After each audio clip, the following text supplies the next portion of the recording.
So here we are at Mugi Technologies. I'm going to show you my new plate reverb. This type of reverb was invented in 1957 by the German manufacturer EMT. It was designed as a portable reverb solution. Obviously in those days reverb was generally done with a room, so it was indeed quite portable, and theirs is in fact slightly larger than this. It's 2 meters high, or in fact it's 2 meters long, because it was on its side.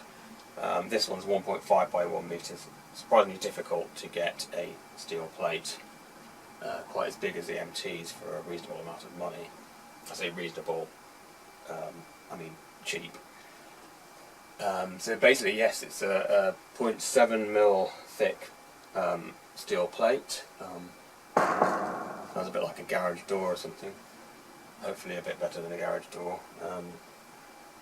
And it's in a frame. It's a composite wood steel frame.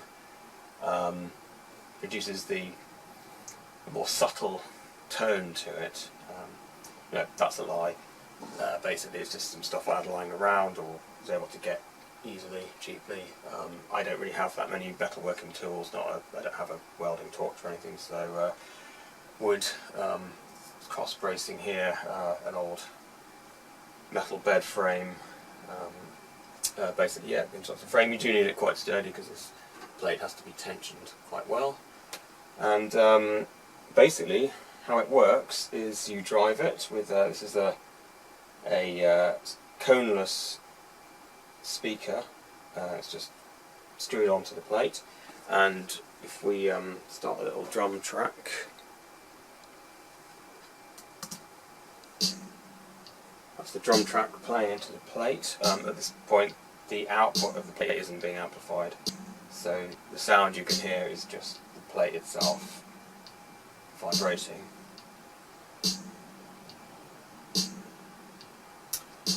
Now we've got two transducers, so they're basically like acoustic guitar pickups, and that will give you a stereo sound. I'm actually only going to play this back in mono. So we've got them coming out, and they're going to go into a preamp, and then a nice little equalizer as well. So we're just going to bring up the level from the plate output, from the transducer.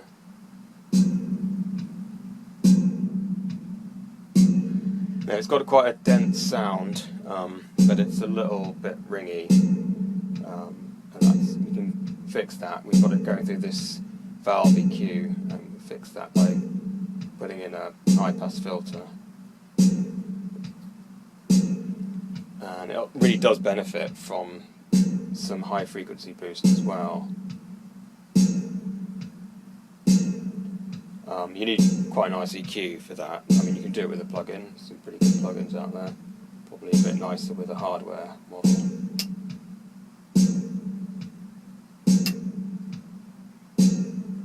And on the other side of this, it isn't particularly conventional. It's not like the original EMT or the sort of other versions that were made. 60s, 70s. It's got some broadband absorption on the back. Basically, a studio like this, you can't really have enough broadband absorption. So